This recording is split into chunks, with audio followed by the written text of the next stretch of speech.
So the UK is currently the head of the G7 group. That's the world's most economically advanced countries. And the UK currently chairs the G7 group. Our Chancellor, who does our economy, called Chancellor of the Exchequer, his name's Rishi Sunak. He put out this video saying that what they want to do is bring in this thing called the central banking digital currency. They want to replace fiat paper money with digital money as a competitor to Bitcoin and crypto money, right? But instead of being decentralized currency, it will be controlled by a government. It's digital currency, but controlled centrally through the banks, Bank of England. So instead of having a bank account with whatever, HSBC or Bank of America, you'll have a bank account directly with, in the American context, with the Fed. In the UK, directly with the Bank of England. You have a personal bank account, and you're given digital money in that bank account. These are called central banking digital currencies. The Chancellor of the Exchequer in the UK has already announced their intention to do this as the G7 group. And these, if you look up... this sounds terrifying. If you look up the Telegraph newspaper, central bank digital currency, is that the one down below? Digital currency should be programmable. See that one there? Yeah. Now what they're doing is they're saying, you know, everyone knows that with inflation at over 5%, it's now 5.4%, right? Our fiat money, the paper money, is increasingly becoming worthless, and we're headed towards a big disaster. The Fed wants to raise interest rates.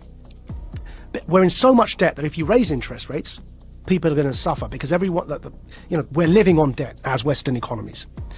So they realize that this kind of the lifespan of paper money is fast coming to an end because of the 2008 economic crash in particular. So they're bringing in these central banking digital currencies. Why is that word programmable in there? So what they said in that article, and the Chancellor put a video out saying this as well, they've said that this money that you will earn from work, instead of having paper money, you have this digital money.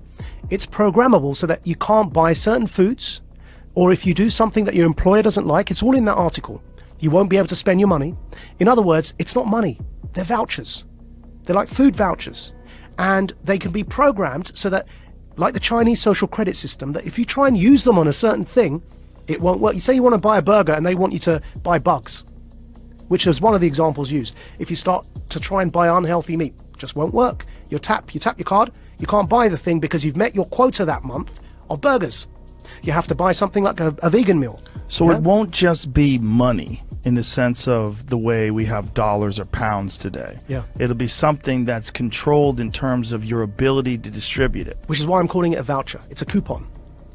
But even a coupon, if you have a coupon to buy bread, you can still buy the bread. Yeah. Like, but you can't buy, see that coupon to buy bread, what you can't do is buy a burger with that coupon. It's for bread. Right. Yeah. Right. Do you feel like you're sounding the alarm Yes. for people that don't understand what is going on? So here, I'll put it up for you here, yeah? So there's the video. The group of the world's 7 most advanced economies, the G7, is launching a set of public policy principles for retail central bank digital currencies, CBDCs. Central bank digital currencies could be a digital version of money, a bit like a digital banknote that could be used alongside... Right, so that's the guy who runs our economy in the UK. His name's the Chancellor of the Exchequer. And here is the article. Bank of England tells ministers to intervene on digital currency programming, yeah? And here's a quote from the article. Digital cash could be programmed to ensure it is only spent on essentials or goods which an employer or government deems to be sensible. Holy shit. I'm going to take it one step further for you, Joe, right? So the checkpoint Charlie exists everywhere. They bring in digital banking, central banking digital currencies. You've got a scenario now that you're checking in and out everywhere you go using vouchers that are programmed, and you can only spend where you're told you can spend them. There's another word for that, man. That's called the Chinese social credit system. So what they are telling us, and when I say they, who's they? People in power. That's the head of our economy, the Chancellor of the Exchequer, second most powerful person other than the Prime Minister and maybe the Foreign Secretary in the UK, right? He's telling us, I just played it there for you, he's telling us that's what he, as the UK, the head of the G7, want to bring in for the G7. And if I'm speaking to you the way I'm speaking now, and my employer or government, you heard that in the quote directly, yeah, deems me as saying or doing something inappropriate, suddenly I can't actually pay to come here and speak to you anymore. My digital currency won't even pay for the ticket because it will be known that I'm coming to speak to you. Sorry, your vouchers don't allow you to purchase that ticket to go and speak to Joe. And this is where we get into the kind of censorship that we see in social media that is not, you can't have that kind of censorship with the First Amendment in normal discourse. But you can have that kind of censorship if you've developed a digital platform that distributes information, but it's a private company. Yeah. So think about what money is, where you can spend it on whatever you want, versus this digital currency, which is essentially controlled in a sense. Yeah. Like you have free speech on Twitter, but you really don't. Yeah. Because if you go too far or you talk about something that they don't find appropriate, they'll just ban your account. That could be what we're looking at in terms of what we think of as free speech being social media platforms, could be what we think of as your free range ability to buy whatever you want with whatever money that you've earned. So what's going on here, right?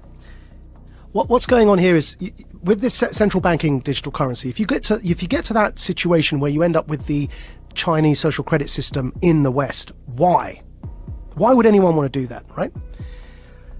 I believe we're in a moment of the Gutenberg press. Go back to when the printing press was invented. Technology disrupts power structures. It always has. Printing and its invention was a new technology. What happened when they invented the printing press?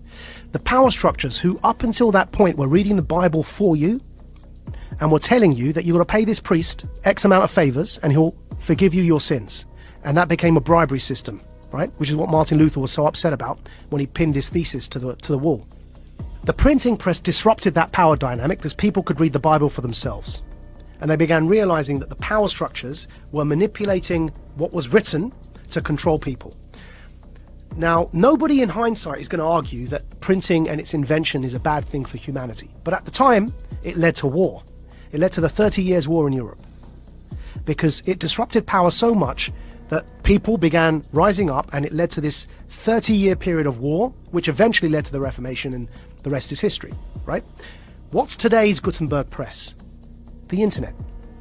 The decentralization of information, and then because of that, the decentralization of currency in the form of crypto is disrupting power. Because the way that after the revolution of the Reformation, the printing press, control was still possible, though obviously not to that level, which is why we no longer have those absolute monarchies. But control in a nation-state context was still possible to an extent because the money supply was controlled. Now what's happening is that the invention of the internet, with the decentralization of information, and in particular here the decentralization of currency in the form of cryptocurrencies, is disrupting those power hierarchies, and it's leading to this conflict now. And we're in a moment when the printing press was invented, the powers that be needed to try and hold on to that power as the 30 Years' War kicked off. They eventually lost it, but to hold on to it they became very brutal because they were losing their grip on power. Today, to have the infrastructure in place that you can have a checkpoint Charlie society, so that when the central banking digital currencies are in place, that infrastructure is already there because people were so scared they voluntarily allowed you to put that in place, so that you can maintain your grip on power, because what's coming around the corner is the decentralization of everything, of media, therefore of narrative, and of course remember, whoever defines the truth gets to define reality. Decentralization of the economy through crypto. You no longer have the power to define the story and control the money supply. So the powers that be, who are losing that power, need to clamp down. They're clamping down on their own children, because we are people who are born of the West. So it's an internal civil war in a hybrid war context over truth and over information. Centralization versus decentralization. It's no longer about left or right, it's about up versus down. It's about power versus those who don't have power. Do you think if there was no cryptocurrency, if there was no Bitcoin or any of the other crypto coins, that they would attempt to do some sort of digital currency? Do you think that this is a response to the understanding that decentralized digital currency is eventually going to take over, or has gained far more momentum than they ever anticipated? I think so. And also decentralized media, because you can't control the narrative. Right.